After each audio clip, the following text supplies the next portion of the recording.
नमस्कार, मैं संतोष कुमार स्वागत करता हूं मेरे YouTube चैनल अवेयरनेस ज्ञान में, जिसमें आपको personal finance, health insurance, life insurance, mutual fund से संबंधित जानकारी मिलती है। तो ये वीडियो पोर्टेबिलिटी सीरीज की आखिरी और तीसरी वीडियो है। इस वीडियो में मैं आपको बताऊंगा कि हेल्थ इंश्योरेंस पोर्टेबिलिटी के क्या लाभ और क्या नुकसान होते हैं, यानी कि प्रॉज एंड कॉन्स क्या होती हैं। तो इस वीडियो का फर्स्ट दोनों पार्ट को मैं रिकॉल करता हूँ। इस वीडियो में मैंने फर्स्ट वीडियो में मैंने बताया था कि हेल्थ इंश्योरेंस पोर्टेबिलिटी के क्या क्या रीजंस हो सकते हैं, और हेल्थ इंश्योरेंस दूसरे पार्ट में जबकि मैंने बताया था आपको कि हेल्थ इंश्योरेंस पोर्टेबिलिटी के क्या क्या कंडीशंस होते हैं, किस कंडीशन में पॉलिसी पोर्ट करनी चाहिए, किस कंडीशन में पॉलिसी नहीं पोर्ट करनी चाहिए। हमेशा ये नहीं होता कि हेल्थ इंश्योरेंस पोर्टेबिलिटी कहीं प्रीमियम कम है या कहीं ज्यादा फीचर्स ज्यादा है तो आपको हेल्थ इंश्योरेंस पोर्टेबिलिटी का फायदा मिलेगा ही मिलेगा, ऐसा बिल्कुल भी नहीं है। तो इस वीडियो में ये रिकॉर्ड करते हैं कि हेल्थ इंश्योरेंस पोर्टेबिलिटी के क्या लाभ और क्या नुकसान है। तो वीडियो का टॉपिक शुरू करने से पहले मैं अपने आप को इंट्रोड्यूस कर देना चाहता हूं। मैं संतोष कुमार,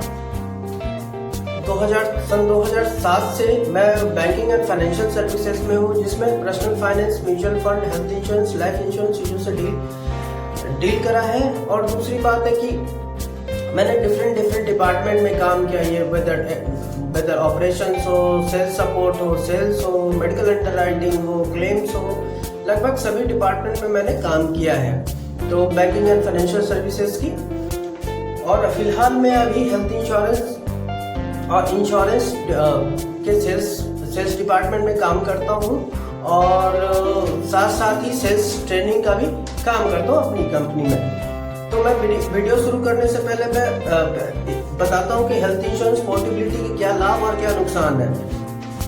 तो सबसे पहले मैं बता रहा हूँ हेल्थ इंश्योरेंस पोर्टेबिलिटी के फायदे। जी हाँ, फायदे तो होंगे, लेकिन फायदे कब होंगे? जब आप इसे नेविगेट करके चलेंगे कि हेल्थ इंश्योरेंस पोर्टेबिलिटी के कैसे किया जाता है, क्या क्या रीजंस होते हैं, किस किस कंडीशन में हमें पोर्ट करनी चाहिए, जो कि आपको मेरे इस सीरीज के सेकेंड पार्ट वाले वीडियो में आपको मिल जाएगा। तो जो मैंने सबसे टॉप 5 मैंने बताया, जो मुख्यतः 5 जो इसके फायदे हैं वो फायदे हैं वो मैं बता रहा हूँ एक एक करके। Wider range of coverage, premium rates, better claim experience, overall service और अमेजिंग वेलनेस एक्सपीरियंस, ये हो सकता है 5 फायदे। तो वाइडर रेंज ऑफ कवरेज यानी कि हेल्थ इंश्योरेंस पोर्टेबिलिटी जो आपने अपने इंडेमनिटी पॉलिसी को किसी दूसरे इंडेमनिटी पॉलिसी में, किसी दूसरे कंपनी की इंडेमनिटी पॉलिसी में पोर्ट किया है, तो हो सकता है कि वहाँ के कुछ फीचर्स अलग अलग हो और फीचर्स में कुछ बढ़ोतरी हो, जैसे कि प्री एंड पोस्ट का ज्यादा होना, एम्बुलेंस का ज्यादा मिलना, किसी चीज पे कैपिंग नहीं होना, लिमिट और सब लिमिट नहीं होना, ये हो सकता है। उसके बाद प्रीमियम रेट हो सकता है कि आपकी नई इंश्योरेंस कंपनी में compare to existing insurance company premium का फर्क आ जाए कि XYZ कंपनी में आपकी प्रीमियम आ रही थी 25,000 और यहाँ पे आ गई 22,000, ये फर्क आ सकता है। उसका तो बेटर क्लेम एक्सपीरियंस, जी हाँ, क्लेम एक्सपीरियंस को ध्यान में रखते हुए ही भी आप पोर्ट करें, यानी कि पिछले इंश्योरेंस कंपनी में आपकी क्लेम एक्सपीरियंस अच्छी नहीं थी, तो हो सकता है इस इंश्योरेंस कंपनी में क्लेम एक्सपीरियंस अच्छा हो, आपका क्लेम एक्सपीरियंस अच्छा हो, लेकिन ये क्लेम जो अच्छी नहीं थी लेकिन आपको क्लेम मिला नहीं मिला, ये भी अपने नए इंश्योरेंस कंपनी को बताना चाहिए। कुछ भी आप डिस्क्लोज नहीं करेंगे। वीडियो के टॉप बीच में मैं आपको ये भी बता रहा हूँ क्या जरूरी है क्या नहीं जरूरी है, जब भी उस चीजों के जिक्र आए। उसके बाद जो हमारा चौथा है वो ओवरऑल सर्विसेज यानी कि हेल्थ इंश्योरेंस सर्विस का ही मुख्य पार्ट है कि life insurance different thing and health insurance different thing. Life insurance में आपको ये नहीं बताना होता है कि क्लेम का क्या होता है, क्लेम का एक बार आया मिल गया उसके बाद पॉलिसी खत्म, लेकिन हेल्थ इंश्योरेंस में क्लेम आने पे भी आपकी पॉलिसी कंटिन्यू रहती है और इसको हम लाइफ टाइम रिन्यू करते हैं।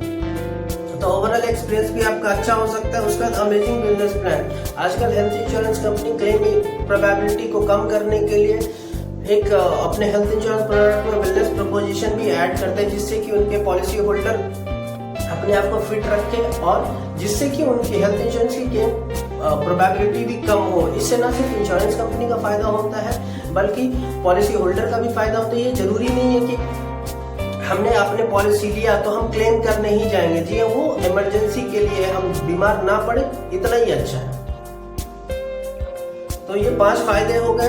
और उसके बाद जो हमारा आता है हेल्थ इंश्योरेंस पोर्टेबिलिटी के क्या नुकसान, यानी कि कॉन्स क्या क्या है। जी हाँ, पोर्टेबिलिटी के नुकसान भी हैं। सबसे पहला तो नुकसान है मोटरेटम पीरियड इम्पैक्ट, उसका claim experience impact, wellness proposition impact, losing loyalty face from insurance company, and last one is claim probability for insurer and insurance intermediates is also impact. जी हाँ, इन सभी चीजों को भी कंसिडर किया जाता है। तो सबसे पहले मैं बताता हूँ आपको मोटरेटम पीरियड इम्पैक्ट। मोटरेटम पीरियड वो पीरियड है जब किसी इंश्योरेंस कंपनी में आपकी पॉलिसी 5 साल या उससे ऊपर चली जाती है तो non disclosure of medical illness, non disclosure of medical history की वजह से किसी भी इंश्योरेंस पॉलिसी होल्डर का क्लेम रिजेक्ट नहीं होता है। पहले जबकि ये 8 साल था और इसी साल से इंश्योरेंस कंपनी मोटरेटम पीरियड को 2023-24 से इन्होंने कम करके 5 साल कर दिया। तो एक तो मोटरेटम पीरियड इम्पैक्ट, यदि आपकी पॉलिसी 5 साल या उससे ऊपर चल चुकी है तो आपको पोर्ट करने की कोई जरूरत नहीं। आपको कवरेज बढ़ाना है, आप किसी दूसरे इंश्योरेंस कंपनी में नया प्रोडक्ट लीजिए, आपका कवरेज बढ़ गया। लेकिन आप जैसे ही वहां पे भी कवरेज अब बढ़ाएंगे, पोर्ट करके भी कवरेज बढ़ाएंगे, तो जो भी जितने भी समेशन इनहेंस करेंगे नई एग्जिस्टिंग कंपनी में, उसका आपको टाइम बाउंड वेवर का बेनिफिट नहीं मिलेगा। ठीक है, तो पोर्ट करने से पहले इस बात का भी बहुत ध्यान रखना चाहिए। ओवरऑल क्लेम एक्सपीरियंस हो सकता है कि पिछले इंश्योरेंस कंपनी में आपको क्लेम का अच्छा एक्सपीरियंस मिला है, जबकि इंश्योरेंस का प्रीमियम बढ़ने से आपने पॉलिसी पोर्ट करने की सोच रहे। तो देखिए, प्रीमियम हर एक इंश्योरेंस कंपनी बढ़ाती है, 2 से 3 साल में प्रीमियम रिवाइज करती है मेडिकल इन्फ्लेशन के नाम पे, जो कि ये IRDA से अप्रूव्ड होता है। तो घबराने की कोई जरूरत नहीं। इस इंश्योरेंस कंपनी में प्रीमियम बढ़ रहा है, अगले साल उस इंश्योरेंस कंपनी में बढ़ेगा, तो कहाँ कहाँ आप जाएंगे। तो आप इस बात को भी ध्यान रखिए। उसका वेलनेस प्रोपोजिशन इम्पैक्ट हो सकता है। पिछले हेल्थ इंश्योरेंस पॉलिसी में आपकी जो वेलनेस बेनिफिट थी वो अच्छी थी, आपको रिवार्ड पॉइंट मिलते थे जिससे प्रीमियम पे डिस्काउंट भी मिलता था, लेकिन इस वाले इंश्योरेंस कंपनी में नहीं है। सिर्फ प्रीमियम को देखते हुए ही आप इस चीज को कंसीडर ना करें कि हम पॉलिसी पोर्ट कर लें। उसका losing the loyalty face from the insurance, ये जो पॉइंट है ये बहुत ही टेक्निकल पॉइंट है। सपोज कि आपने किसी XYZ इंश्योरेंस कंपनी में 10 साल से पॉलिसी आप चला रहे हैं और आपको कोई क्लेम नहीं है, अच्छी बात है, ठीक है। और उन्होंने प्रीमियम रेट इंक्रीज कर दिया, आपके पास कोई सेल्स एडवाइजर, सेल्स मैनेजर आते हैं तो प्रीमियम कम होने की वजह से आप पोर्ट करा लेते हैं। देखिए, आपने 10 साल वहां पे चलाया पिछले इंश्योरेंस कंपनी में, वहां पे क्लेम नहीं आया, हो सकता है कि इस साल आपने पोर्ट किया तुरंत ही क्लेम आ जाए। तो health insurance company early claim कह के आपका कैशलेस क्लेम डिनाइड कर सकती है, अर्ली क्लेम आया, लेकिन जबकि आप पिछले इंश्योरेंस कंपनी में थे तो एक बार भी डिनाइड नहीं करता वो।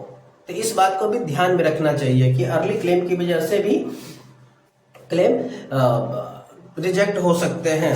उसके बाद जो लास्ट ऑप्शन है हमारा क्लेम प्रोबेबिलिटी फॉर इंश्योरेंस। तो जैसा कि मैं बता रहा था, claim probability for insurer and insurance intermediaries, यानी कि यदि आप पुरानी पॉलिसी पोर्ट कर रहे हैं तो इंश्योरेंस कंपनी के ऊपर भी ओवरबर्डन होता है, क्लेम की लायबिलिटीज डे 1 से कवर होती है। जैसे हमें आपको पता है कि कुछ मेडिकल स्पेसिफिक सर्जरीज जिसपे 2 साल का वेटिंग पीरियड लगता है नई पॉलिसी में, जबकि वो टाइम बाउंड वेवर के हिसाब से नई इंश्योरेंस कंपनी में पोर्ट जब आप करते हैं तो उस पर उनकी प्रोबेबिलिटी काम नहीं करती है, क्योंकि डे 1 से वो कवर होता है। अब जब वो डे 1 से कवर होता है तो वहां पे भी वो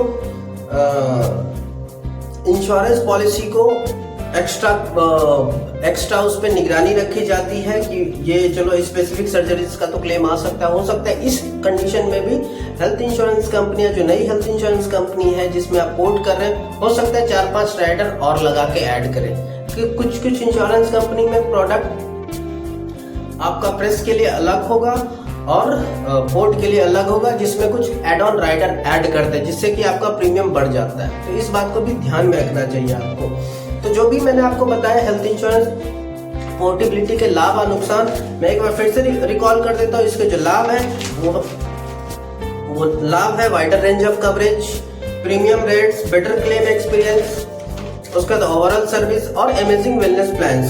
जो इसके नुकसान है, again lose of moratorium period, claim experience का इम्पैक्ट होना, वेलनेस प्रोपोजिशन का इम्पैक्ट होना और लॉयल्टी फेज का इम्पैक्ट होना, पुराने इंश्योरेंस और नए इंश्योरेंस कंपनी के अकॉर्डिंग और क्लेम प्रोबेबिलिटी का बढ़ना।